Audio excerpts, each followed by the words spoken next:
akidah Islam, akidah ini paling penting. Jangan sampai salah menafsirkan Tuhan. Kalau salah menafsirkan Tuhan, meskipun Islamnya sama, bisa jadi Tuhannya beda. Paham gak?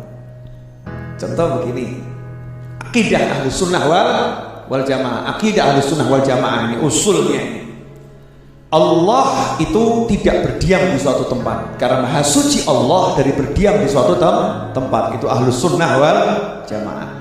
Nah, kalau ada orang sholat, orang puasa, orang zakat, orang haji, orang percaya pada Nabi Muhammad SAW, ini Islamnya sama kan? Sama. Cuman kemudian dia berkata, Allah itu berdiam di langit. Allah itu berdiam di langit. Dia berkata Allah berdiam di langit, berarti Allah tinggal di suatu tempat. Berarti Allahnya dia sama Allah kita sama enggak? Beda. Allahnya beda. Nah, kalau Allahnya beda berarti agamanya sama enggak? Udah mikir sendiri. Maka bisa ada namanya asbabul irtidad. Ada hal yang menyebabkan orang bisa murtad. Ada hal yang bisa menyebabkan orang bisa murtad. Ya, ya Allahnya satu, Islamnya satu, tapi ada orang yang murtad tanpa disadari. Naudzubillah min dzalik. Akhir zaman ini hati-hati. Allah yang Maha Esa ini, Allah enggak berdiam dimanapun. Maha suci Allah dari berdiam di makhluknya.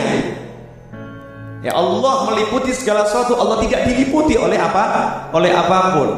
Allah Maha besar, dan besarnya bukan besar dengan ukuran.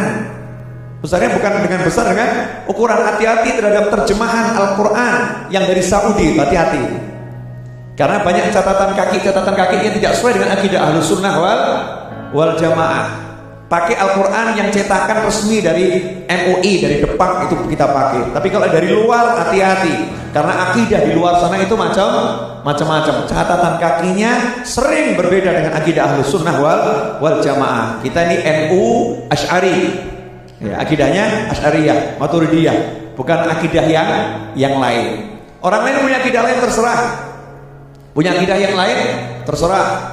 Akidahnya mengatakan Allah ada di langit, terserah kamu bilang Allah di langit. Allah saya tidak ada di langit. Allah saya ada di mana? Di mana-mana. Maksudnya di mana-mana bagaimana? Meliputi segala sesuatu, enggak berdiam di suatu tempat. Nah, kalau dikatakan Allah di langit, maksudnya menunjukkan kemuliaan. Maksud dibilang Allah ada di bumi, kan ya enggak pas itu. Menunjukkan kemuliaan, tempat yang tinggi. Sementara langit itu mana? Ya, kemuliaan, tempat yang tinggi. Kita katakan Allah di mana? Allah di langit bukan berarti berdiam, tapi Allah itu maha mulia dari tempat yang rendah. Allah berada pada sesuatu yang sangat mulia. Allah punya arsy, betul, Allah punya arsy. Katanya Allah istawa al-arsy. Qad istawa al-arsy. Allah itu bersemayam di arsy, terjemahannya begitu. Iya betul, Allah bersemayam, tapi bersemayam bukan dalam arti duduk, tinggal, bertempat seperti dalam pola pikirmu. Bersemayam dalam arti yang dipahami oleh Allah Subhanahu wa Ta'ala, karena Allah pengen bicara dengan kita dengan bahasa yang kita kira-kira mudeng gitu. Kira-kira kita mudeng, cuman maknanya bukan seperti itu. Maha suci Allah dari berdiam di arsy. Karena kalau Allah berdiam di arsy, berarti arsy itu dipikul malaikat, malaikat bisa mikul Allah Ta'ala. Hebat itu malaikat. Paham ya? Jadi jangan terbawa oleh ini golongan-golongan aneh baru nih, yang akidahnya disebarkan di mana-mana, ya punya pemahaman yang aneh. Siapapun orangnya, mau artis kayak, mau orang itu pejabat kayak, kalau akidahnya nggak benar, kita bilang nggak benar. Nah, kita nggak usah musik-musik orang lain, tapi kita tunjukkan akidah Ahlus Sunnah wal Jamaah. Ini loh akidah kita, nggak sepakat dengan yang seperti itu. Pokoknya Allah Maha Suci dari berdiam di suatu tempat. Allah di mana? Kalau kata orang, Allah itu lebih dekat, terjemahan Al-Quran kan, daripada urat lehermu. Allah nggak jauh. Terus Allah di mana? Allah ada di hatimu. Mikir itu aja deh, Allah ada di hatimu. Allah menyatakan dalam hadits qudsi, tidak ada yang bisa menampungku, tidak ada yang bisa menerimaku. Menampung dalam arti menerima, bukan tinggal di situ ya. Menerima, bisa mengerti, memahami, dekat dengan aku, kecuali hati hambaku yang beriman. Langitku nggak bisa, bumiku nggak bisa. Allah sudah bilang kok, langitku nggak bisa menampung aku, bumiku nggak bisa menampung aku, tapi hati hambaku yang beriman. Justru kedekatan hati kita dengan Allah itu yang harusnya dikejar. Nggak usah mikir Allah di mana ya, Allah gimana ya? Bid'ah tuh nanya begitu.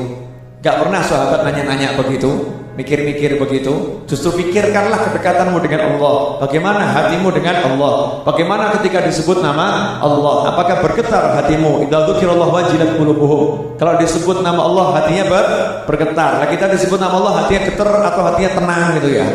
Enggak kerasa blas gitu, mayit mati nih hatinya. Yang mana gitu? Ini kan pertanyaan yang luar biasa. Sementara akhir zaman ini bahkan ada yang mengatakan, tuh salah itu kalau ngajarin anak-anak kecil tuh salah itu. Seringkali kita kan ngajarin anak-anak TK, Allah itu ada di mana-mana. Salah begitu, jangan begitu lagi. Yang benar Allah ada di langit. Ngauco nih.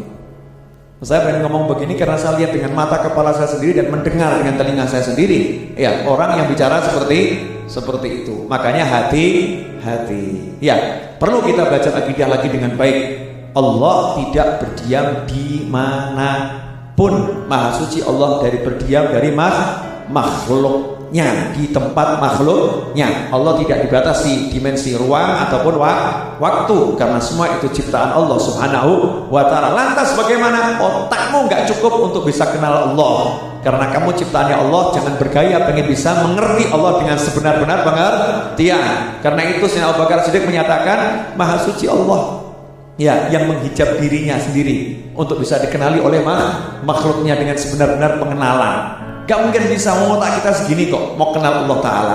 Jangankan mau kenal Allah Ta'ala, makanya dikatakan man arafa nafsahu faqad arafa rabbah. Siapa tahu dirinya dia akan kenal Tuhannya. Loh, kita ini mau mengetahui diri kita saja gak bisa kok. Ya, mau detail, mau tahu tubuh kita nggak bisa. Lemah kita terhadap diri kita sendiri. Maka kita akan ngerti, lemah saya, nggak mampu untuk kenal Allah dengan sebenar-benar pengenalan, nggak mungkin bisa. Akhirnya menyerah. Subhanak. Ya, Maha suci Engkau ya Allah. Maha suci Engkau ya Allah. Kami nggak punya ilmu kecuali Engkau ajarkan, dan kami tidak pernah bisa beribadah dengan sebenar-benar penghambaan. Nyerah sama Allah Ta'ala. Ya, kalau hamba bisa ngerti Allahnya benar, ya berarti apa bedanya hamba dengan Allah? Kan begitu. Allah menutup banyak rahasia tentang dirinya yang kita nggak bisa jangkau, nggak bisa jangkau. Itu hikmah. Kamu nggak usah pikir Allah, udah pikirin aja itu bagaimana usahamu untuk dapat ridho Allah Subhanahu wa ta'ala.